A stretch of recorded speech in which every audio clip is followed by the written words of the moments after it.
Bonjour à tous, ça fait un petit moment que j'ai pas fait de vidéo, alors voilà, ce matin je faisais une méditation et j'avais plein de choses qui arrivaient dans ma tête et du coup j'avais envie de vous en partager un petit peu. Donc notamment je me suis rendu compte que je reçois souvent des mamans ou des personnes qui ont perdu un être cher comme un conjoint,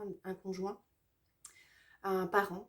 Très très souvent dans les échanges que l'on a, je, je me rends compte que les gens sont tellement mal informés que la première réaction qu'ils ont souvent, c'est de me dire j'en peux plus, c'est trop dur, je souffre trop, je suis en train de faire une dépression.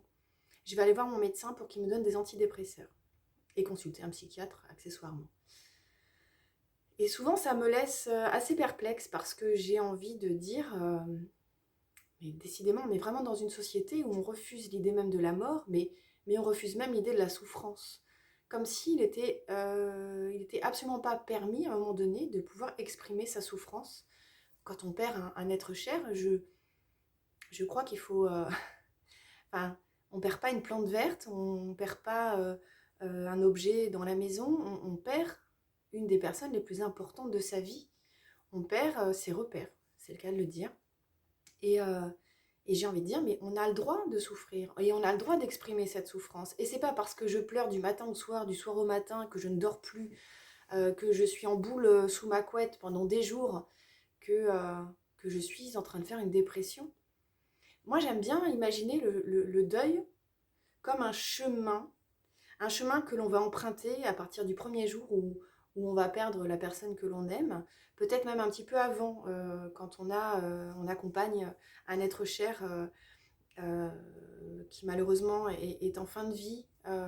La partie palliative, c'est aussi une amorce du chemin du deuil. Donc j'aime bien dire que quand on est sur ce chemin, il faut accepter l'idée que ce chemin, il va être extrêmement caillouteux, même des crevasses, des montagnes à franchir, des crevasses énormes dans lesquelles on risque de tomber. Et tout ça, c'est normal, ça fait partie de ce chemin. Il peut arriver effectivement que sur ce chemin, il y ait des petites routes sur le côté qu'il est possible d'emprunter, toujours avec l'idée de revenir sur le chemin principal. Et parfois, on peut emprunter une petite route qui est une impasse. Là, effectivement, on va arriver dans cet endroit et on va être dans un système de blocage, de tourner en rond, de ressasser. Là, oui. Là, on va parler effectivement, potentiellement, de deuil pathologique. Et là, effectivement, à partir du moment où on parle de deuil pathologique, on n'est plus sur le chemin du deuil traditionnel. Là, on est sur quelque chose qui s'apparente, donc qui est une maladie en fait. Une maladie de l'esprit, de l'âme, du corps. On est sur quelque chose qui là nécessite un accompagnement médical. Je suis d'accord. Mais ce n'est pas la majorité des cas. Généralement, quand on est sur ce chemin du deuil, on est dans cette souffrance-là, mais on avance, on continue, on met des choses en place, on recule, voilà, c'est vraiment important de faire la différence et de s'accorder le droit de pleurer, de souffrir, c'est normal. On a perdu l'une des personnes les plus importantes de notre vie. Et il n'y a pas de culpabilité à avoir. On est dans une société qui refuse la souffrance. Quand on croise les gens, on doit avoir l'air bien. Vous avez déjà fait cette expérience de croiser quelqu'un qui vous demande ça va, mais le fameux ça va que tout le monde se balance sans même réaliser. Alors il y a trois options. Soit la personne à qui vous allez dire non, ça ne va pas, va rester bloquée et va certainement se dire oh merde, elle m'a dit que ça allait pas, qu'est-ce que je dois faire?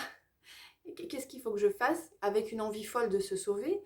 Ou alors la personne va carrément pas entendre que vous lui avez dit que ça n'allait pas et elle va continuer sa route parce qu'en fait elle ne vous entend même pas et je suis même pas sûre qu'elle ait entendu même elle-même qu'elle vous a demandé comment vous alliez. Et puis potentiellement il y a la personne un peu plus rare qui va s'arrêter, qui va vous dire tu ne vas pas bien, est-ce que tu veux qu'on en parle? Effectivement. Voilà, c'est quand même beaucoup plus rare. On est vraiment dans un environnement où on doit aller bien. On doit aller bien parce que ça fait très peur aux autres de se dire il va falloir que j'accompagne ça. Donc voilà, vraiment j'insiste, hein, on perd un être cher, on est en souffrance, c'est normal. Et j'ai même envie de dire qu'il faut accueillir ces émotions-là. Elles sont nouvelles, elles sont extrêmement violentes, mais elles font partie du chemin. Il faut les accueillir parce que si on les masque dans les premières semaines avec des antidépresseurs, eh bien, en fait, vous n'allez pas les vivre. Alors, effectivement, vous allez moins souffrir. Moins souffrir, c'est relatif. Disons, ça va cacher des choses. Et donc, vous n'allez pas les vivre. Et à un moment donné, quand vous allez arrêter les antidépresseurs, de toute façon, il va falloir l'accueillir, tout ça. C'est un passage obligé. Donc, accueillez cette souffrance-là comme étant normale. Vous avez le droit de pleurer, vous avez le droit d'avoir mal, vous avez le droit d'être en, en déprime, hein, ce qui n'est pas la même chose. Par contre, n'imaginez pas tout de suite que vous êtes en dépression et qu'il faut aller voir un médecin pour prendre des antidépresseurs. Je crois que c'est une idée fausse. Voilà. J'espère que j'ai été claire, que je ne vous ai pas choqué et que vous entendrez le message avec mon cœur, parce que vraiment, l'idée, c'est accueillir cette souffrance. Elle fait partie de votre chemin. Et plus vous l'accueillerez, et plus vous arriverez à en sortir et à passer à autre chose. Voilà, je vous souhaite une belle journée. À bientôt.